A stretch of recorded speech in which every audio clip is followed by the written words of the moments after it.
Halo semuanya, kembali lagi dengan aku Indah. Kali ini aku mau menceritakan kisah tragis yang aku ambil dari kisah nyata. Sebelum kisahnya dimulai, silakan klik tombol like dan subscribe di channel ini dan nyalakan loncengnya biar kalian tahu kisah-kisah aku selanjutnya. Kalau sudah, mari kita mulai kisahnya. Selamat mendengarkan.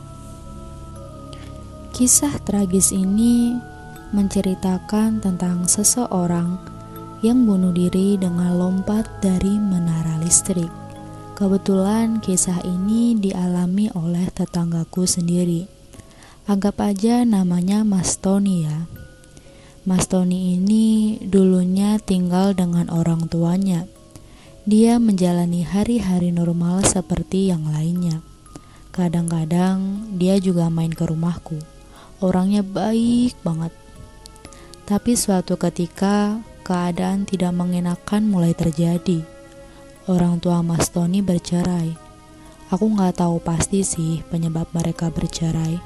Tapi setelah mereka bercerai, ayah Mas Tony pergi meninggalkan rumah. Dan parahnya lagi, ibu Mas Tony ini nikah dengan pria lain dan memilih tinggal dengan pria tersebut. Mas Tony tinggal sendirian. Rumah suami ibunya emang tidak terlalu jauh, tapi ibunya jarang terlihat di rumah Mas Tony. Untuk makan sehari-hari, Mas Tony mencari uang dengan mengamen. Setiap hari dia pulang tengah malam. Biasanya tengah malam dia suka mengetok warung-warung dekat rumah untuk membeli mie instan. Ya, sepertinya tiap hari dia hanya makan mie instan. Aku sudah jarang bertemu Mas Tony, tapi terkadang dia lewat jalan kecil depan rumahku. Mas Tony terlihat lebih kurus dan lesu. Dia seperti kehilangan semangat hidup. Beberapa lama Mas Tony hidup sendiri, tiba-tiba ada kabar mengejutkan dari tetangga. Tetangga bilang, Mas Tony mengamuk tidak bisa dikendalikan. Sontak aku ke sana untuk menjenguknya. Di sana sudah ramai orang-orang. Mas Tony terlihat di teras rumahnya sedang ditahan dengan saudaranya karena meronta-ronta dan berteriak-teriak. Dia terdengar seperti bukan Mas Tony.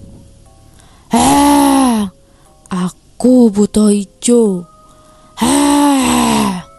Kurang lebih seperti itulah ucapannya.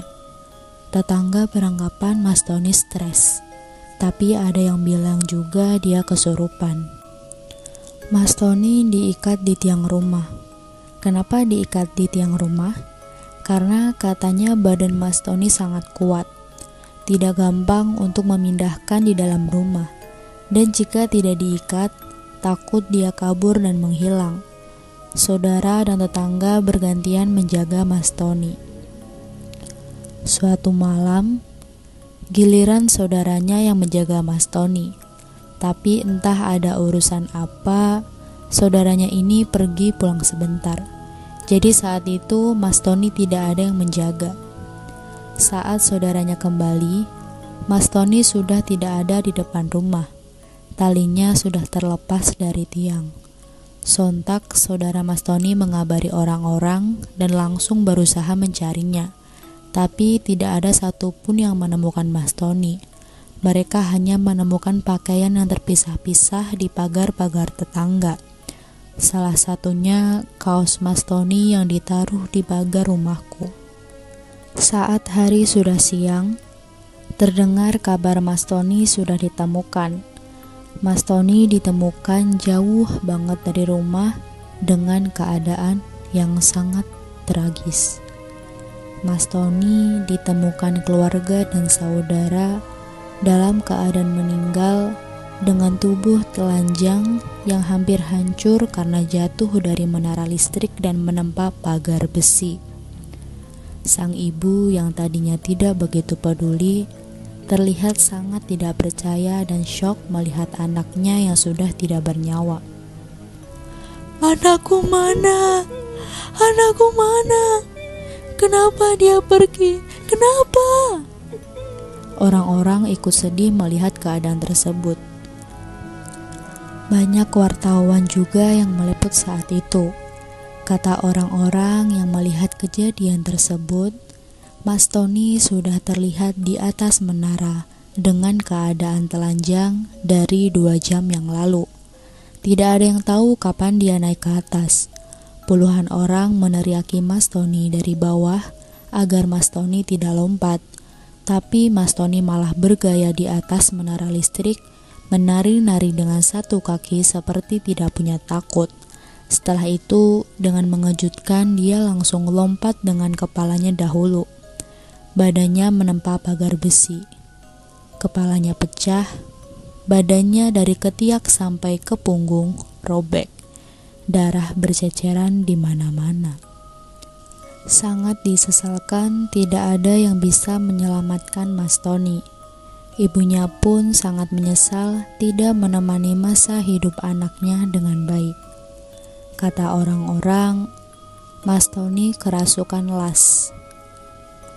Las yang dimaksud di daerahku adalah janin yang digugurkan saat masih di kandungan.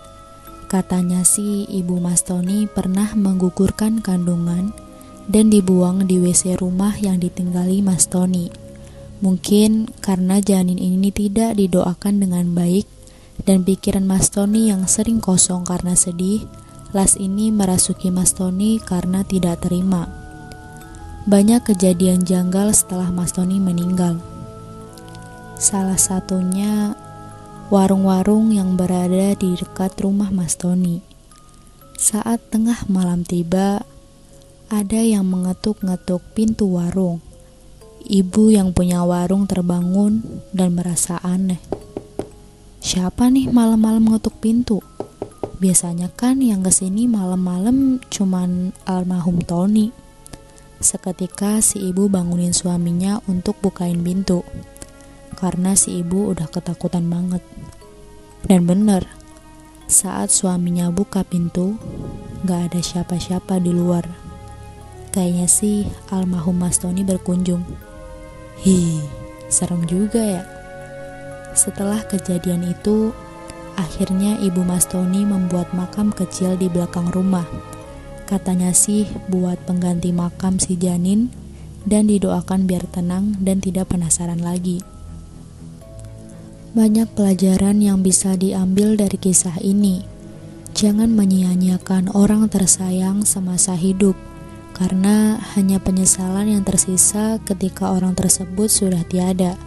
Jangan menolak apa yang sudah diberikan Tuhan, karena itu merupakan titipan. Sekian kisah dari aku. Kalau ada kritik ataupun saran, silakan tulis di kolom komentar. Jangan lupa juga untuk share video ini ke teman-teman kalian ya. Terima kasih yang sudah mendengarkan kisah ini. Sampai jumpa kembali dengan kisah-kisah aku selanjutnya. Bye-bye.